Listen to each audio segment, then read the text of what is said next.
行转爱走。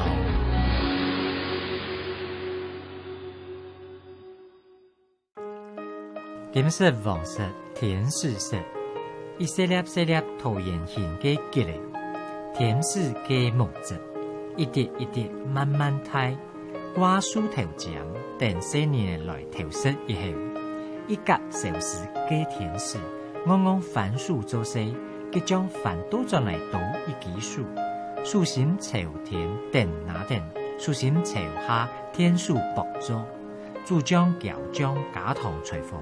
树状叶干也甜柿尘埃嘅气味，但呛酸酸结嚟清甜。大概我是24岁嫁到客家庄，那其实要讲起我的婚姻是对我自己来讲，会有一点点的感伤，就是我们闽南人其实不喜欢跟客家人结亲戚。不是客家人不好，是因为客家人的妇女很辛苦，爸爸妈妈舍不得，所以其实这个婚姻爸妈是不祝福的，他觉得你会受不了客家的生活这样子。还好阿金姐很幸运，遇到了一位疼她的婆婆，教她认识客家庄的生活文化。嫁到客家庄，阿金平常在家顾米店当家庭主妇，有空闲的时间就跟着婆婆学做客家料理，或是亲手做酿制品。婆媳两人最喜欢酿梅子给家人吃。以前是真的50斤做给家人吃，100斤做给亲朋好友。后来好像觉得亲朋友吃了以后都反应很好。我就有一个念头说，我是不是在米店顺便卖卖看？我那一年就很大胆的做了500斤，500斤卖一卖，没多久我卖掉了，那就会兴起我这个人什么那个就是很敢尝试啊，我就再继续做，可是先生反对，于是婆媳俩就瞒着偷偷酿，量越做越多。我婆婆很喜欢去市场。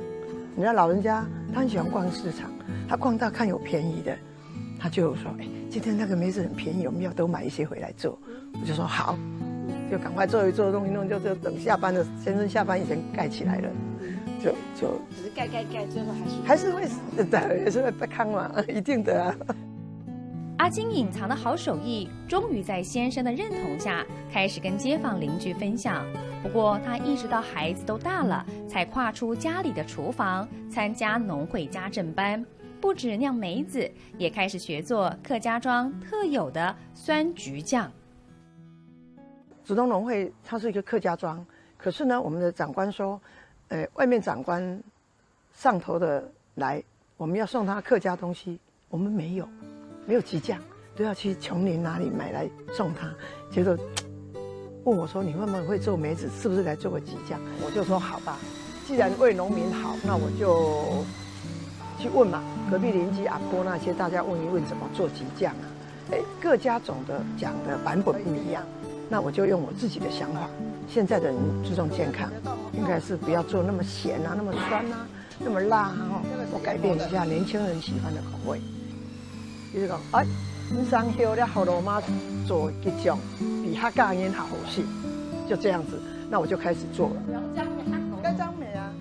客庄橘酱的制作工序繁多，采收下来的酸橘不能放太久，必须得在24小时内处理。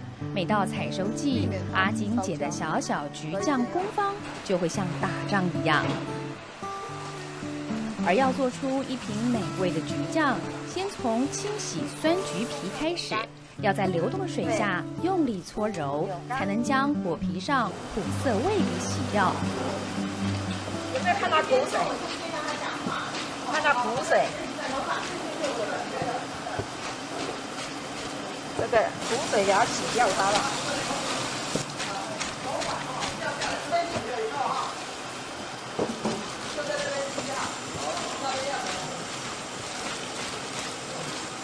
要是我们洗好的放这边，这边要研磨，先搅碎。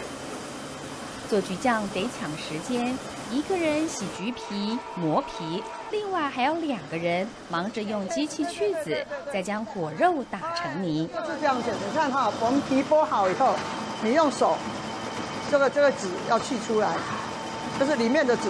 你知道每一片橘子里面籽有多少吗？你看这个籽很多，而且这个籽没有沏好的话，很苦很苦。用这一边。传统没有机器的时候，你们对，就是要去籽啊。以前没有这个机器，这个机器是因为农事手那边研发出来的。因为有这台机器，我才做橘酱。如果没有这台机器，我可能不会做。100斤橘子来讲，大概有15斤左右要去掉的籽，所以籽没有去干净，就影响到后面的口感。对，这边是熬煮，你辛苦都是手工，因为手工做的橘酱比蒸汽做的橘酱香，好吃。它那个就是我们有糖嘛，跟那个锅子跟火的一个融合，就有点焦糖的那种香气。熬煮酸橘是制作过程中最耗费时间的。阿金姐设定了 SOP 标准作业流程，就连盐水和糖也都有黄金比例。而糖在熬煮的过程中会散发焦糖的香气，这是用蒸汽做的橘酱所没有的味道。因为橘子在采收的时候，像现在来讲，可能皮比较少，汁比较多。那到尾期的时候是皮比较多，汁比较少，所以你要去抓，每次都要去抓它的那个配比的黄金比例啦。你不能这次的我多少皮多少汁全部进去，多少皮的，那个风味就不会一致。对，我们要试一下甜度。还没22度。以前的甜度是用嘴巴试的吧？没错，用配比。可是你配比你下雨天采的橘子跟好天气采的橘子的含水量不一样，它只是凭感觉。那我们现在用这个的话就很标准，几度就是几度。因为纯手工要顾品质，小工作坊一天的产量只能处理500斤左右的酸橘。橘子皮放下去以后，它滚了以后，那个橘油就跑出来了，在这锅子上面，那个是最精华、最香的。你看它慢慢油已经呈现出来了，等它真正滚的时候，那个整个锅面都是油，都是这个橘子的油。你把水给我。这边才刚起锅研磨，那一锅又开始加盐水，倒入橘子汁，准备熬煮。阿金姐抢时间处理食材，但每个步骤仍旧不马虎，做工仔细，就是想要改变客家橘酱过去总给人酸苦的刻板印象。这个是研磨的，要先看看今天的细度够吗？好，很好，这样就是我今天要的细度就可以了，就磨得很细，而且你看我的橘酱浓稠度非常的稠，因为100%没有加水。你车子可能真的要。工作坊虽然不大，但阿金姐对于自己的产品很要求，坚持要做到100分。一早4个小时忙碌下来，好不容易煮完4大锅，外面又马上有气做的产销班农户送来刚剥好皮的酸橘。帮左的再站回来。所以大哥跟阿金姐合作多久了？好几年了。多年了。你种多少这个酸橘？哇，我一共有3甲，但是不是全部都是那个橘子，各式的，对。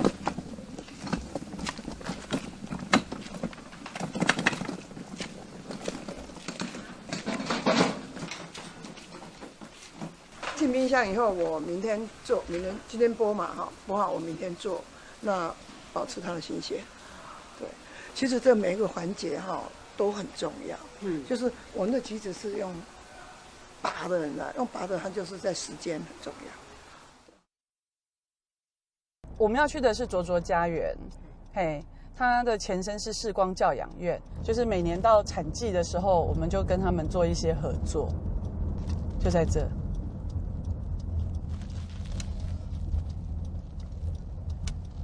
哇，有工程车，完了。早安，这就是农友他们载来的橘子的笼子，对。然后他们捕获啦，你知道我们有些孩子的，好，能力状况比较不一样的时候，我们就会给他适合的工作。对，他们每个人会有自己的分工。对，然后是小朋友的状况不同，然后会做不一样的工作这样子。世光教养院的卓卓家园距离阿金姐的工作坊不到300公尺，这里收容涉及新竹县市生活自理能力不理想的身心障碍朋友，他们大多有行动能力，只是学习的比较慢。而剥酸橘皮这样没有危险性的工作，正好适合他们。有一次妈妈来捐赠的时候，看到他们俩小朋友在打架，然后妈妈就问那老师说怎么回事？为什么小朋友在打架这样子？他就说哦，因为没什么事情做啊，体力很旺盛啊，然后也很就不知道要做什么，就吵一吵就吵架啦，吵架就开始就有冲突了。那妈妈就说，那他们可以做什么呢？他们其实都还是有手脚都有的是还蛮灵活的。这件事情就烙印在妈妈心里面。那后来回来的时候，我们就在商量，就想到说。剥橘子这件事情，因为那时候我们是想到柑橘又有那个抗忧郁的效果，可以让他们比较快乐。一刚开始看到他们真的是连果皮是一片一片，连果肉都是水肉模糊的，应该是坦白讲都不用打汁就已经是汁了。可是很开心，就是也很感谢阿金姐他们愿意出席，愿意接受孩子这样子的一个品质啦。原先我们会剥的可能就只有5、6个，好，然后现在开始，然后就是在每一年我们就是训练1个，每一年就是增加1个，所以说一直到现在，我们是几乎每个小孩子都能够进去，好，都能够尝试到这样自分的工作。害羞啊！现在你看他们都很厉害，每个人都可以剥到这样子一大片一大片。然后而且很完整。那你看他们现在都可以剥到这样，整颗都是这样，很漂亮，很棒。对啊，对啊，对，那真的。那你看他们从这样的训练，我们合作大概8年9年了。那你看他们从一开始帮我们做是100斤，到现在1万斤都没问题。对，这个成长是很惊人的，而且他们这些小朋友透过训练之后，其实他们可以做到非常非常的棒。在教保员的陪伴下，教养院的孩子们透过训练，现在剥得越来越顺手。因为他们这边有工作奖励金的，你有参与工作的，你就会有奖励金。因为他们也想要推动一个手心翻转，就是说以前小朋友都是等着人家给他东西，那这时候他们开始因为透过自己的工作以后，他可以开始是给。那像我们之前遇到一个小朋友，他就是很感动的是，他到那个圣诞节的时候，他拿了一个小红包给他妈妈，他妈妈说你怎么会有钱可以给我？他说因为我有工作。所以我有钱，我有收入了。哇，那妈妈真的当场眼泪掉下来。每年卓卓家园的孩子都会期待酸橘采收季节到来，他们珍惜这样的工作机会。不止剥橘子皮，他们还会帮忙去落神花籽。贴心的阿金姐注意到了这个剥籽的动作，对于左半边脑麻的孩子不容易完成，她就帮忙想办法。可是我会发现到有一个他就是一只手嘛，那另外一只手他没有办法，就是要2手并用。那我们就设计了一个这个东西，让他把这个拿起来就放在桌上，这样子哈，他就可以这样取下来，而且锯开以后人都累了，就这个在这里，那他一只手可以动，一只手可以拿，一只手可以这样剥。阿金姐的橘酱现在1年可以生产2万斤，还成为世界上第1瓶拿到碳足迹标签认证的果酱。客家橘酱在康阿金的巧手调和下，有了不同的风味。小小的一间工作坊，给了社福机构协助，也串联在地小农，掀起了一股橘色旋风。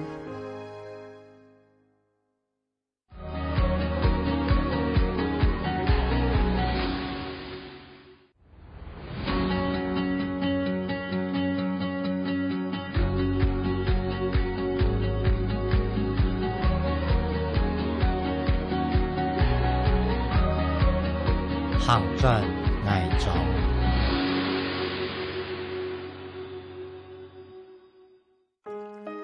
金色、黄色、甜柿色，一细粒细粒椭圆形嘅结嚟，甜柿嘅木质，一滴一滴慢慢开，瓜树头浆，等些年来调色以后，一格小时嘅甜柿，啱啱番薯做势，佢将番豆转嚟倒一几树，树心朝甜等那等，树心朝下天树薄咗，主将搅浆加糖随风。树状一干一甜柿尘埃嘅氣味，但青順順結嚟清甜。嗨，香哥，來，有小姐也有帥哥。有啊，你是帥哥哦，大家都當我訪問你呢。那一款你也記得做一個獎。對啊。哎，等你做來。陈秀雄是阿金姐酸橘产销班的班员。当初阿金姐会开始制作橘酱，就是因为早期竹东没人收购酸橘，产销班农友种的酸橘都要送到外乡镇卖，还会被无理砍价。我告诉你哦，它的那个叫做客家话叫做阿婆干哦，是超级好吃的。我们都常跟他订，那天跟他订20斤不够，现在还要再订20斤。叫甜橙的，那个炉心是不一样的。对。那酸柑是在哪？在那边。酸橘对。同一颗橘子，同一个颜色，有很多不同的味道的。没有，现在在做后面的它不会烂。那上次应该是水不够。没水了。林宝雄都得光光的，下礼拜排他。好啊。下礼拜2。还是礼拜几？不是假日可以吗？问他看看，对他可以的话就还好。对，这一次的还不错。前几天的哈，很多像这个，你看没有喷药，没有那个哈，都这样坏掉。拔了一次的。你看那这个长得很漂亮。好漂亮哦。对。这样子种多久了？我跟你讲，他以前没有种，他是因为我做橘酱，我说我会保证价格收购什么，他就配合我了，就把这一片劈开来，全部种酸橘。他是第一个听到我说我们班要做橘酱了以后，他马上就买橘子来种。那第一年种到总宠了哈，你种大概金桔，金桔就1年4季都会开花那一种的，再挖掉，第2年再种过，就慢了1年，那个秧苗的人被他骂死了，就拿错。苗给他，你看就浪费了1年。没有，他讲我说要叫他要赔我，不赔我不要，马上上新闻，他说不要了。这个种进去应该也要到4年才可以打。对，大家动强嘞，李学志的秧苗啊吼，该中原咩那一种的哇，去年种的竟然是在晚200斤分的嘞。也过有台中。嘿，对，他大颗的。我的一个班员，他有在发苗嘛。就发苗就另外给另外一个种，第2年就采收了，非常好。他们以前是再到别的乡镇去，很贱价的给人收购。可是当我接下这个棒子的，我就第一个就跟他们讲，我保证价格，但是你们要给我好的品质。那就这样口头上的大家的约定，他们就开始种了，种。那以前有的人就开始交给我，对他们来讲，这个价格他们是觉得非常棒的。以前他们在10块钱左右，我一开始我就16块接收，到现在我还增加到18块。我这样一拔，就有一个。为什么要这样拔的？用拔的哈，就是这个地头不要这里，但是这里这样受伤以后，我们要尽快的抢时间把它处理起来，不然它会发霉。他是用拔的，他剥皮比较好剥啊。你用剪的，他剥皮的人。比较不好，还有一个做出来的味道，会有那个这个前面这个地头的苦的，对，这个地头的会苦，所以你用剪的这个地头就包含在里面嘛，在里面对不对？那我用拔的这个就掉了，所以为什么很多人在讲说，为什么有些橘酱吃起来会有一种很奇怪形容不出来的味道，就是这个地方影响到你整个口感，我们把它去掉了。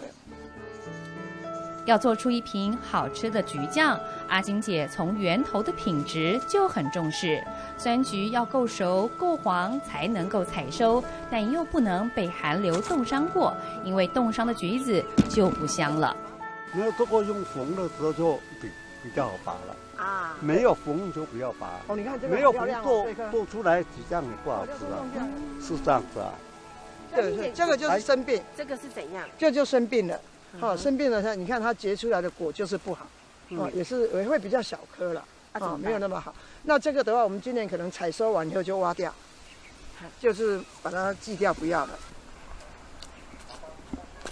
整个泥土挖起来，把泥土挖起来以后，可能它就要处理这个洞，它要把它处理干净以后，它再重新种那一颗小颗的，那一颗是去年。它得病不会传染到它旁边的？不会，还好。没有做过，我做好的时候要种的只要一些加那古土石灰呢。对，他继续种。阿金姐不时会到果园关心班员们的种植情况，因为小小的工作坊一天只能够加工500斤的酸橘，得让契作农民分批采收，才能抢在酸橘最新鲜的时候制作成橘酱。采这个东西要好吃，是从这个地方开始，一直到我那边制作的那个每一个阶段，每一个层层要把关。上面去咬籽以后，在这边熬煮，像我们随时都会有一个调羹在旁边。你看这个没去咬的籽，只要一颗籽都不给它留下来，都不给它遗落。就是说，它每一个细节，从它的蒂头到我们洗皮，到我们那去籽的时候，这边要挑干净，这个环扣都很重要。你一罐橘酱要好吃，这个地方都不能马虎啊。对。所以一边熬煮一边搅。对，还要看。对。每到酸橘采收的季节，阿金姐每天收购500斤，早上烹煮橘酱，下午趁热装瓶，经高温杀菌，然后马上以风扇吹干降温，才能够避免内容物分离。一般传统都是用酒瓶，我们家喝过酒的、吃过的那些隔壁邻居的就收来装就好了。可是现在不行啊，一定要有一定的规范嘛。那我们为什么会做的是宽口的？就是酒瓶太小了，因为我的橘酱你刚刚看了，我都没有加水，没有什么，就是浓稠的。用酒瓶你都倒不出来。那我用宽口的呢，很方便，装钱也方便，要食用的人也方便，摇羹一摇就可以了。对。康阿金的橘酱工坊越做越有规模。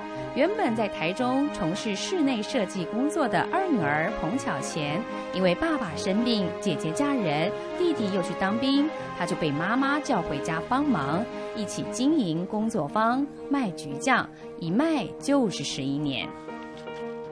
那当时给自己的设定是1年，我再回来家里1年就好。那这段过程其实会有很多的挣扎，还有内心会有一些纠葛。为什么？是因为第一个，我一直都在外地，所以我很多朋友都是在外地。然后开始我到底要怎么跟客人介绍，或者是说，客人在问的问题的时候，我会觉得我不知道要怎么回答。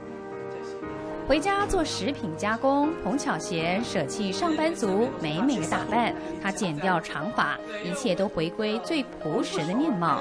可惜当初彭巧贤学的是室内设计，不是商业设计，面临家里的产品要改包装，这才发现找人设计好贵，她只好硬着头皮自己来。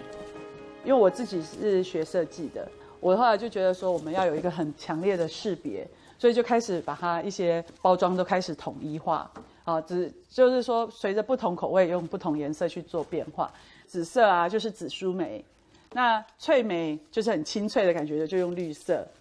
那再来茶梅，我们就是用这种茶的颜色来做区隔。那再来橘酱，我们的橘酱我就是用橘色，就橘酱系列我就是用橘色系的。用这样的不同的方式来做一些区隔，那但是都一样，都有带有我们一样的桐花的标示，然后我们的 logo 都有，对。然后后来慢彭巧贤从产品的包装开始改变，将传统用酒瓶包装的橘酱变成宽口瓶填装，小容量精致的包装符合现在小家庭的消费市场需求。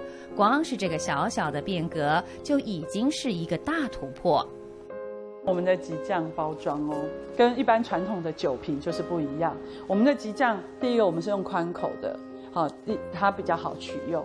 那第二个，它有绑一个领带，好，告诉人家很明确的告诉人家它的使用方式跟它的保存方式，那做一些标签的规划设计。当时我们的定位就不是在于市场这个地方了，我们当时的定位就是我想要把，就像阿金姐常说的，番茄酱可以行销全世界，我相信橘酱也可以。彭巧贤还把家里米店改装，工作坊的门市就位在竹东火车站和市场最热闹的地段。重新装修的时候，我们光那个地板啊，因为以前是条件家里环境没有那么好，有多少钱就铺一节，铺一节，铺一节，所以我们家地板有3个颜色。那我后来重新装修的时候，我希望把地板整个铺成灰色的。那老人家会觉得说，这颜色怎么看啊？地板不是就是要白色瓷砖吗？光地板全部换掉，我爸爸就气得要命了。然后最后我爸爸生气的去跟我祖母说：“哪有出门去聊嘞？啊，聊经营长砖呢？”他觉得他眼不见为净了。女儿和爸爸的冲突，幸好有妈妈康阿金在中间做润滑剂。经常到农会产销班上课的她，支持女儿创新改变。彭巧贤的创新与努力，让她在2015年获得百大青农奖的肯定。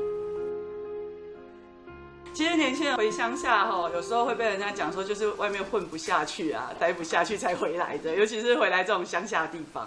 就是说，有时候要承担的，还有一个是可能1代、2代之间的沟，就会有一些冲突啊，会有一些年轻人想要做的，长辈可能会觉得有需要吗？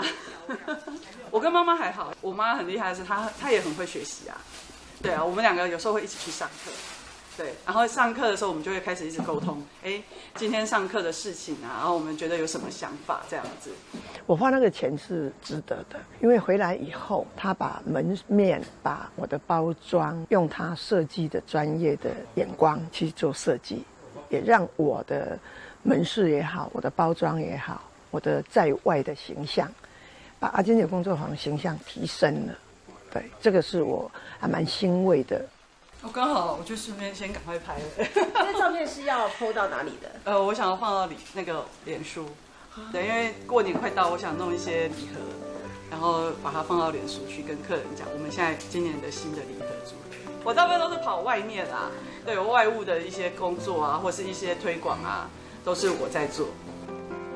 这2年，彭巧贤开始接洽外销通路，她带着妈妈到澳洲参加全球客家大会，北中南各地不怕辛苦的参加小农市集。真正回来参与之后，跟农民接触，你开始会有一种使命感，会有觉得说，如果我不继续做的话，那他们种出来的东西怎么办？他们都这么挺我们的，我们总不能说到后来就跟他说，不好意思，我们不做了。农友也很可爱，他有问我，你要接还是不要接呢？你要接的话，我就要继续种哦。他说，如果你不要接的话，我也不知道要怎么办呐。那时候你会觉得说，这个是，就是说突然觉得自己责任重大了。橘酱应该大有可为，因为它真的是全世界最健康的酱料，就是里面没有添加任何东西。你看我们在外面买的酱料，五味酱什么酱，里面都好多你看不懂的一些名词，可是我们橘酱很简单，辣椒、盐巴、一点糖，其他没有的。母女俩到现在还是不断的在学习，一起去上烹饪课、考证照，也不断的有新点子与创意，改变客家橘酱给人的刻板印象。我一直有一个信念说，这个是我们代表客家，又是一个非常健康的东西。为什么韩国柚子茶它可以推得那么好，我们的橘酱为什么就那么难推？所以会让我一直想说，我就是要研发怎么样来让现代的年轻人，我会很方便的吃到这个东西。这个是香吉汁，就是一般传统橘酱都是做咸的，可是我们把橘酱的原物料做成甜的，可以冲泡，可以当果酱涂面包。对对。甜的橘酱是阿金姐无心插柳的创意，热热喝甜甜的橘子茶，润喉爽口又不甜腻，没想到大受市场欢迎。妈，可以。我今日准备啊，遮个，俺女婿约的酒孔来煮一煲橘酱火锅。OK， 试看看啊。系啊，来试。反正准备买哦，一家适量的。当然，一家市场有按好的料。然后改办按照营业本内是又是个柚子火锅咩？系啊，按照来到起煮了一个酱的火锅。母女俩还从京都的柚子火锅得到了灵感，研发了创意料理橘酱火锅，搭海鲜特别对味。回头走对吗？对，很好吃。对啊，真的很好吃。那个酒孔的鲜味完全没有了。康阿金一位闽南姑娘嫁到了客家庄，用一颗小小的酸橘串联竹东客家生活圈，带着女儿巧贤，帮助卓卓家园的孩子手心翻转，协助酸橘产销农友，继续传承客家橘酱的滋味。